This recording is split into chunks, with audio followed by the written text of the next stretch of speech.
They give you 4 kinds of first fruits on Sunday. 300,000 soldiers that came to war. Hey, whoa, whatever. If the first person to die is the king, the battle is over. There's no need to fight anymore. But kill all of them and let the king remain. The battle will continue. But if you kill the king and you have not killed another person, no, the battle is over. That's the power of number 1. Just give it to God. You want to prosper? Take the physical and send it to the spirit. The spirit will take the spiritual and send it to the physical. That's how it works. And for your information, the spirit world is more real than the physical. I can see you, you can see all of us are seeing ourselves now. But if your eyes will open and see the transaction that is going on in the spirit, it's more serious than what we see physically. More serious. Your eyes are open now and you see the myriad of angels all over this place now. You say, what? I just see them conversing. And if you have not done, see, I'm not a prosperity preacher, but prosperity preaching is part of the gospel. I'll quickly give you 1 scripture or 2 quickly, and then I'll go. So that you will understand that God is interested in your prosperity. The ministry of angels is connected to our prosperity.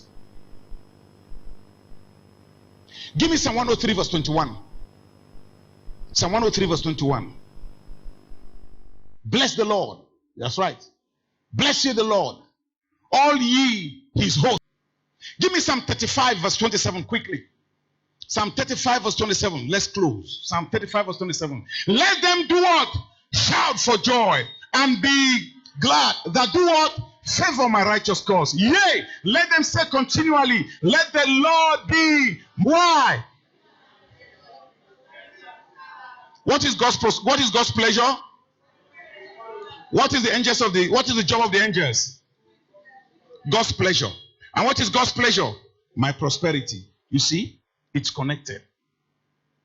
When you do your bid, they know what to do. It's not, they have an assignment. So every time God looks around, you're suffering, you're not there. Oh!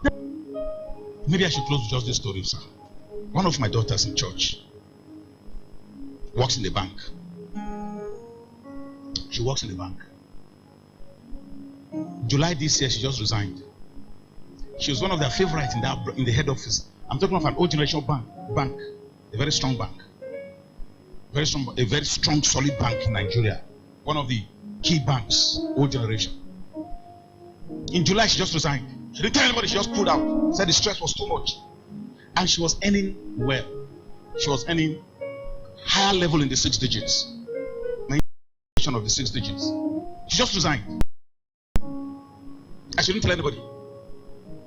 And then before long, she had spent, because she put up herself, of course, no gratuity, no remuneration followed it, nothing. And then she had spent out everything that she had.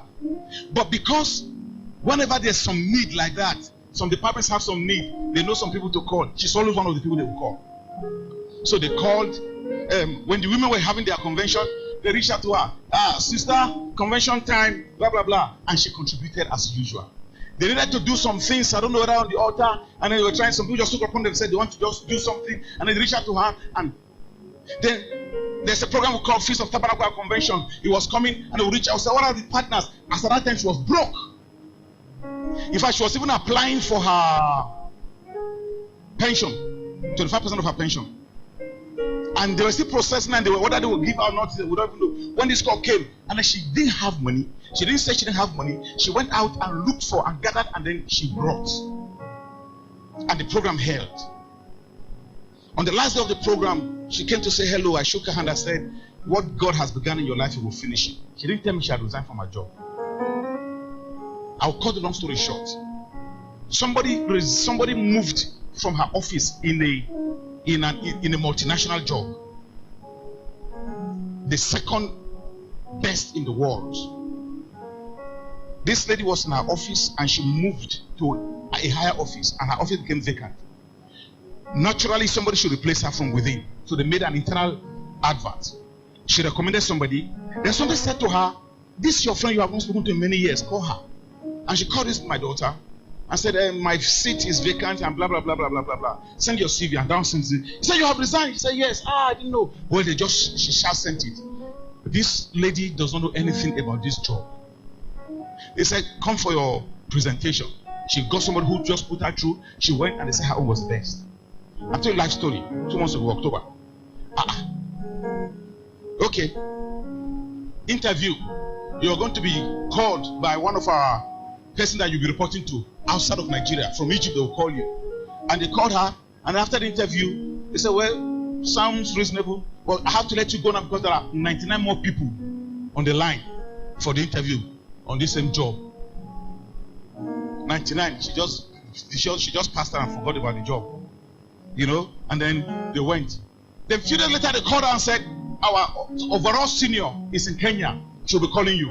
And they called her and they interviewed her. And then after that, they said, okay, you'll be hearing from our HR. She didn't hear from HR. On the Sunday after church, they called her Sunday afternoon after church for another talk. Sunday. Is that so? She said, yes. I said, okay, I'm calling you from blah, blah, blah, blah, blah, blah. And then, when they said, they now asked her, they said, how much would you want us to pay you? She now paused and said, at least I've been in the working industry before. You don't ask how much you want us to pay. They will normally ask, how much was your last pay? Let's see what you want. So she said, she now multiplied her last pay by 2. And added something on top, said, and told them, I said, that's what I want to, because she just feels, what kind of joke is this? So she told them. So when she finished, after they dropped the call, she now began to say to herself, I suppose what if they wanted to give you the job? Now you have just bought it by giving them an unreasonable amount. How do you justify this? Say, I've made a mistake. 2 days later, they called her to say, well, we have decided to offer you this job. And we're going to pay you so amount. More than 4 times what she was earning before. The phone fell from her hand. She now goes there and says, sorry, I didn't hear what you were saying. I want to write. What did you say again? They said, well, we sent you an email already. It's in your inbox. She started a job in November. They told her, they said 3 things. They said, number 1, our working condition is not like it is in Nigeria. There's no stress here. So you can come to the office like twice in a week and do the rest from home. And the person that recommended her said, look, if you have idea for business, go and look for a shop and be doing your business because you have all the time.